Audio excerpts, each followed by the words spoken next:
앞에 헌신 예배 드리게 됨을 감사드리고, 또 이렇게 주일날 또 수요 예배, 금요 예배, 또 새벽 예배에 또 수시로 교회 차례가 필요할 때에 애써 주시는 우리 많은 분들입니다. 너무 감사드립니다. 우리 다시 한 번 더 우리 이분들한테 감사하다고 한번 박수하십시다.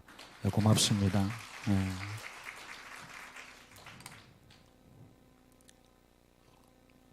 하나님은 하나님의 일을 이루시기 위해서 교회를 이렇게 세우셨습니다.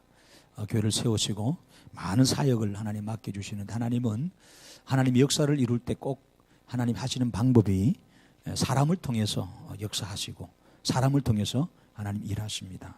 그래서 오늘 우리가 하나님의 그 역사의 중심에 쓰임받는 우리 성도들이 되기를 주님의 이름 축원하고요.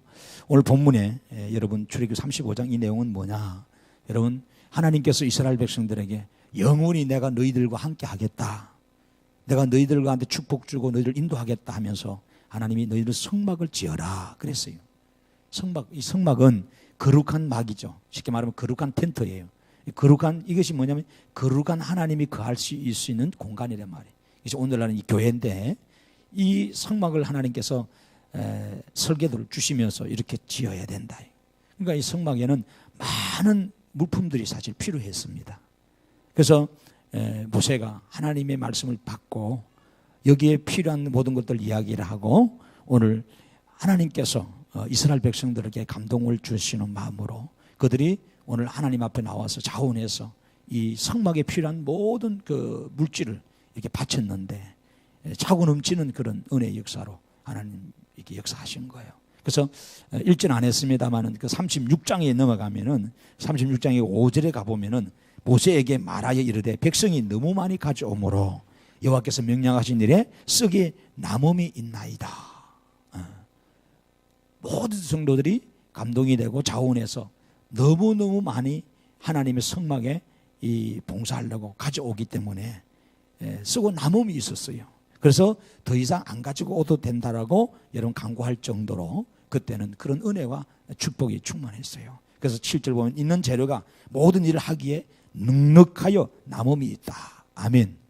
우리 교회가 여러분 하늘 곳간에 채워지고 재정이 차고 넘쳐서 하나님의 사역하는 일에 막힘이 없고, 그죠? 정말로 모든 것이 남음이 있는 그런 은혜의 역사가 도래하기로 합니다.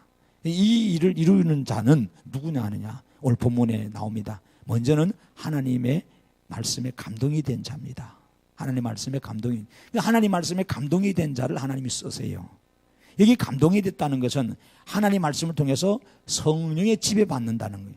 하나님의 영에 이끌림 받는다는 거예요.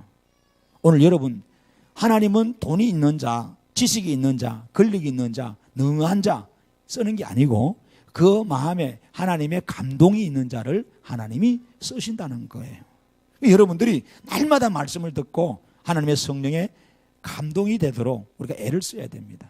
성경에 보니까 하나님 마음에 감동된 사람들이 참 많았었어요. 특별히 여러분 잘 아는 사사열 시대에 사사기 14장 6절 보면은 삼손이 아무것도 없지만 하나님의 마음에 감동이 되니까 여러분 그 손에 하나님 힘 주시는데, 여러분 염소 새끼 찢듯이 사사를 찢어 죽이는 그런 능력을 하나님이 삼손에게 주셔요. 그래서 이스라엘 백성을 블레셋에서 구원하는 사사로 하나님이 그에게 쓰신단 말이에요.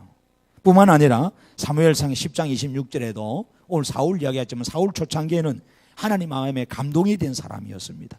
11장 6절에도 그런 말 하죠. 감동이 됨으로 그가 붕괴함으로, 거룩한 분노죠. 다 무서워 떠는데, 이 블레셋 대군에 무서워 떠는데 이 사울이 일어나서 붕괴하면서 나와 함께 마음에 감동이 된 자는 나와 함께 하자.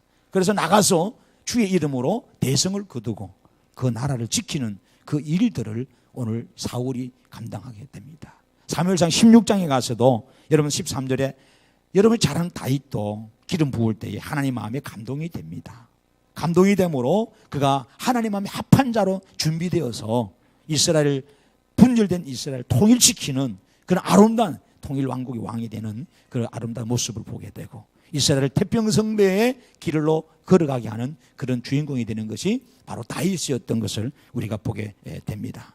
또한 역대하 24장 20절에도 스가랴를 하나님이 감동을 주셔서 이스라엘 백성들에게 마음을 감화시키고 그에게 담대함을 주시고 은혜 주셔서 온 백성들의 말씀으로 하나 되도록, 그래서 주의 거룩한 날을 재건할 수 있는 은혜를 주셨다는 것을 우리가 압니다. 역대하 36장 22절 23절에 특별히 가보면은 우리 그 부분 한번 찾아보십시다. 역대하 여러분 36장입니다. 하나님은요 감동을 주는데, 자, 하나님의 나라가 아닌 이 파사 제국의 왕 고레스를 통해서 하나님이 감동을 주세요. 뭐라고 하나님이 감동을 주시느냐? 36장을 보세요. 역대하 36장에 보니까 이스라엘 백성을 재건하게 하고 성전을 건축해 하는 일에 중심적인 주도적인 일을 이 고레스 왕을 통해서 하나님이 하게 하시는 거예요. 자, 보십시다. 여러분 역대하 36장에 22절에서 23절 시작. 바사의 고레스 왕 원년에 여호와께서 예레미야 입으로 하신 말씀을 이루시려고 여호와께서 바사의 고레스 왕의 마음을 감동시키심에 그가 온 날에 공포도 하고 조소도 내려 이르되, 바사 왕 고레스가 이같이 말하노니 하늘의 신 여호와께서 세상 만국을 내게 주셨고 나에게 명령하여 주다 예루살렘의 성전을 건축하라 하셨나니 너희 중에 그의 백성된 자는 다 올라갈지어다. 너희 하나님 여호와께서 함께 하시기를 원하노라 하였더라. 아멘. 이스라엘 백성들은 바벨론의 포로가 되어서 끝났었어요. 다시는 해방이 없을 줄 알고 다시는 조국에 갈 수 없을 줄 알았어요. 그런데 하나님은 생각지도 않은 이 바사는 페르시아입니다. 이 페르시아 여러분 나라를 하나님이 세워서 바벨론을 무너지게 하고, 그리고 그 페르시아의 왕인 고레스 왕의 시절에 그 왕의 마음을 감동 주셔서 이스라엘 백성을 다, 여러분 포로 잡힌 이스라엘 백성들을 고국 땅으로 돌려보내는 거예요. 돌려보내면서 뭐라고 돌려보내느냐? 가서 하나님의 말씀대로 성전을 건축하라는 거예요. 다시 하나님의 축복의 나라로 세움받는다 이 말이거든요. 이 일에 여러분 하나님이 감동하시는 거예요. 여러분 느헤미야도 마찬가지입니다. 무너진 성벽을 짓고자 꼴려가 했는데 기도하고 금식했지만은 일이 안 돼. 왜? 왕이 안 보내주면. 페르시아의 왕이 아닥사스 왕이에요. 그때는 아닥사스 왕. 왕이 이 신하를 보내줘야 되거든요. 그는 오로지 할 수가 없어서 그냥 기도만 했던 거예요. 하늘의 하나님 앞에, 창조주 하나님 앞에, 모든 역사의 주권자 하나님 앞에 기도했어요. 기도하니까 여러분 놀라운 일이 일어났단 말이에요. 그 왕의 마음이 감동이 되는 거예요. 옛날에는 여러분 신하가 얼굴이 수심이 있으면 왕을 측근해서 모시는, 쉽게 말하면 요즘 말로 하면은 여러분 대통령 비서실장이란 말이에요. 느헤미야가 특별히 술을 맡은 간원장인데 이 술을 왕에게 드리기 전에 먼저 맛을 보고 드리는 입장을 가졌어요. 모든 술을 검사를 하고. 그러니까 굉장히 얼마나 중요하게 했어요. 음식을 먼저 왕보다 먼저 먹잖아요. 먼저 먹어보고 왕에게 올리는 일이니까 낮밤으로 왕의 모든 정사를 함께 감량하겠죠. 굉장히 중요합니다. 그런데 이 신하들이 얼굴에 수심이 있다면 결국은 뭘까요? 구태타를 일으키는 거거든. 고민하는 거예요. 내가 모시는 왕을 죽이는 일이 일어날 거라. 내가 가담을 하던 이 사실을 내가 알고 있던 뭔가 이유가 있어. 그래서 옛날에는 얼굴에 수심이 차면 다 죽어버렸어요. 얘는 봐주는 게 없어요. 다 바꾸는 거예요, 사람들. 그런데 느헤미야가 여러분 수심이 찼어요. 왜? 자기 고국 땅이 무너지고 항폐되고 백성이 정말로 전쟁통에 다 떠나가고 기근 중에 있고 성벽이 무너져서 너무 힘드니까 자기 혼자 여러분 이방인 나라에서 대통령 비서장 하면 뭐 하겠어요? 호호식 하면 뭐 하겠어요? 마음이 안 편한데. 그렇잖아요. 그 괴로운 거예요, 괴로워. 그래서 하나님 앞에 기도하고 금식했던 거예요. 그런데 왕이요, 너 왜 마음이 수심이 그리 가득하냐 말이에요. 예, 이야기하잖아요. 우리 고향의 소식을 들어보니까, 하나님을 통해서 들어보니까 지금 말이 아니랍니다. 무너지고 힘든데, 왕이요, 내가 우리 고향 땅에 가서 무너진 성벽을 재건하게 하고 그 백성들의 마음을 위로하게 하고 다시 하나님의 역사를 일으키고 돌아오게 해달라고, 그리고 필요한 재물도 주고 군사도 보내달라고. 왕이요, 다 주는 거예요. 허락하는 거예요. 그런데 성경을 자세히 읽어보잖아요. 우리가. 누가 하셨다? 하나님이 그 왕의 마음을, 아닥사스다 왕의 마음을 감동시키니까 물질뿐만 아니라 필요한 군사다까지 다 보내주시더라는 거예요. 할렐루야. 그래서 오늘 우리는 이 하나님의 마음에 감동된 이 성도들로 교회는 운영이 되고요, 하나님 나라 확장되고 있습니다. 할렐루야. 두 번째, 여러분 하나님이 쓰시는 사람 자원하는 자입니다. 자원하는 자. 제가 늘 여러분에게 목회 여러분 중요한 가르침이 자원하자 그랬었어요. 근데 아직 여러분 체질이 안 돼가지고 이 자원이 잘 안 되더란 말이에요. 말씀을 통해서 구속받은 자는 누가 시켜서가 아니라 억지로가 아니라 자원함으로 내가 예배하고 사역하고 모든 헌신을 하는 건데, 여러분 하나님은 왜 자원하는 자의 예배와 그들의 헌신을 하나님 즐겨 받으시는 분이라서 그래요. 하나님은 그러신 거예요. 그래서 오늘 우리는 하나님 앞에 자원해야 된다. 오늘 본문에도 여러분 우리가 알잖아요. 성막을 짓는데 억지로가 아니잖아요. 성령의 감화 감동 주니까 자원하는 마음으로 자기에게 귀중한 금은 보하지만은 소중한 것이지만은 여호와의 성막을 짓는 일에 다 남녀노소가 빠짐없이 참여해서 드리는데 너무너무 많이 드리니까 쓰고 남음이 있더라. 쓰고 남음이 있더라. 하나님 역사한 거예요. 오늘 여러분들 여러분 속에 그동안 재민선교회에서 예배하면서 헌금을 드리면서 봉사하면서 내가 누군가를 위해서 희생하면서 얼마나 내가 자원하는 마음으로 기쁘고 즐거운 마음으로 했는지를 한번 봐야 돼. 아니면 억지로 또 밀려서 어쩔 수 없어서 여러분 내가 뭐 어떤 직위가 있으니까 교회에서 내가 어떤 뭐 위치에 있으니까 라가 아니, 하나님의 구속받은 자녀로서 진짜 내가 자원함으로 여기까지 달려왔는가 우리 스스로 자문자답해 봐야 돼요. 아멘. 신명기 16장 10절 이하에 주님은 여러분 절기 특별히 7절 절기 때 하나님 앞에 예물을 가질 때 자원하는 예물을 드리라 그랬습니다. 그 예물을 하나님 받는다. 신명기 23장 23절 똑같습니다. 하나님 앞에 서원했냐? 그럼 자원하라. 자원하는 마음으로 억지로 하지 말고 자원하는 마음으로 그 서원을 갚아나가라. 오늘 우리는 그런 모습을 성경을 보게 됩니다. 느헤미야 이야기했지만 느헤미야 11장에 보면은 여러분 느헤미야가 와서 성벽을 재건했는데 이미 전쟁통이다 보니까 먹고 살기 힘들어서 다 뿔뿔이 흩어져. 예루살렘은 아무도 없어.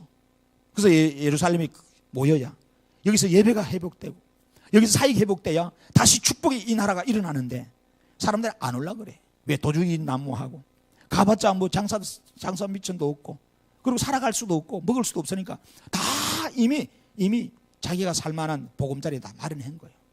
그런데 느헤미야가 하나님 말씀에 감동돼서 이 말씀 하니까 이 백성들이 듣고 자원하는 자들이 느헤미야 11장 가면요 스스로 예루살렘 성전에 모여서 살던 자들입니다. 아멘. 얼마나 감사한지 몰라요.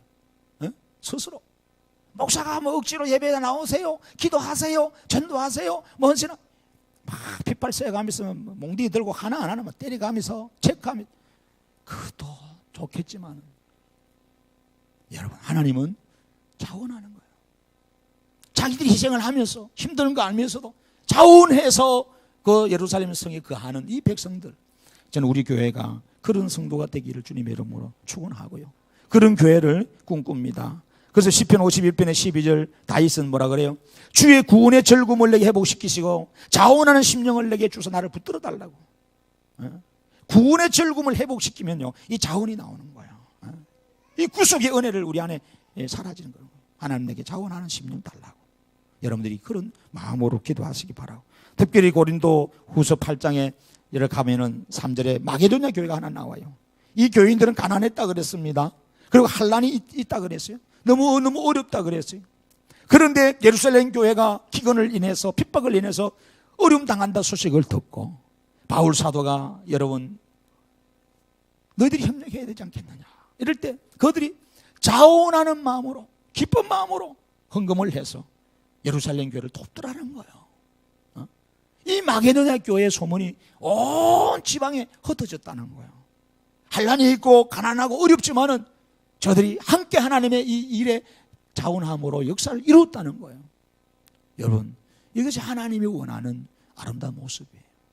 오늘 여러분 베드로전서 5장 2절에 여러분 일하는 자 특히 약물을 치는 장로들 이런 목회자들이나 교회 어른들 말하는데 자원함으로 하라. 너희 이득이 아니라 억지로가 아니라 자원함으로 봉사하고 일하라. 오늘 여러분들 오늘 우리는 하나님의 역사를 이루려고 이 자리에 모였어요. 부족하고 연약하지만 우리를 통해서 하나님의 뜻이 이루어지기를 사실 우리는 원하고 있단 말이에요.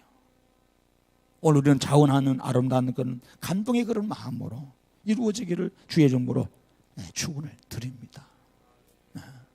부천에 상동교회가 있어요. 상동교회. 그 교회가 개척 시대의 이야기입니다. 옛날에 봉고차 나올 때 봉고차. 만원 넘으면 기름 한 주 쓸 때예요. 8,900원, 9,000원 이럴 때. 그때가 90년도쯤 될 건가 그럴 거예요. 89년도, 90년도. 만 원만 넣어도 가득 채워줬어. 그때만 해도. 그때 교회가 차가 필요했어요. 목사님이 강구하고 이렇게 뭐 따로 이렇게 헌신예배하고 막 이렇게 하진 않았어요. 그냥 필요합니다. 게시판에 써놓고 감동되는 자는 자원해 주세요 라고 했어요. 그 새벽 한 달 가도 누구 하나 자원 안 하더래요. 근데 어느 날 기적이 일어났어요. 어느 날 저 멀리서 시골에서 올라온 처녀 한 사람이 그 교회를 다니는데 이 사람이 어느 날 새벽 예배 나와서 봉투를 하나 두고 여러분 가더래요. 나중에 열어보니까 거기 보니까 적금 통장하고 도장이 있는 거예요. 편지 하나 있어요. 자기가 가난해가지고 대학을 못 가고 올라와서 공장을 다니면서 시집 가려고 적금을 부어놨던 거예요. 근데 하나님의 교회에 와보니까 여러분 차가 필요하다 그랬어. 그 아가씨가 자매님이죠. 가만히 있을 수 내가 시집을 가야 되는 적금인데 이걸 깨어서 하나님의 전에 필요한 것이 우선이다 생각하고 드린 거예요. 참한 목사님이 그걸 받을 수가 없어요. 근데 같이 재직을 열어서 의논을 하는 거 어쩔 수 없어서 통과돼서 받았어요. 근데 그럼 그 여자분은 여러분 드리고 나서 시집도 못 갔겠지, 그죠? 그럼 저 여기 간증을 안 하죠. 그렇잖아요. 간증 안 합니다. 시집만 잘 가고 얼마나 잘 먹고 잘 사는지 몰라. 지금 그게 권사님 되셨는데 얼마나 감사한 일이에요. 오늘 여러분 사랑하는 성도 여러분, 우리 심령 속에 여러분 감동이 일어나야 돼요. 저는 어제 금요일 밤에 기도하면서 하나님 그런 감동 주더라고요. 오늘 헌신 예배 해가지고 스타렉스 구입하는데 그 돈이 모자라면은 내가 다 내려고 그래요. 여러분 알아서 하세요. 목사가 그럼 돈이 없는데 돈을 마련해야 하잖아요. 나는 설교 안 하고 나 대리운전하러 갈 거고 새벽에 신문 배달하고 일당 뛰러 노동장 근로자로 갈 거예요. 여러분들이 죽을 쓰든 밥을 쓰든 왜 차값 할부값 내가 밀어넣으려고 그러는 거예요.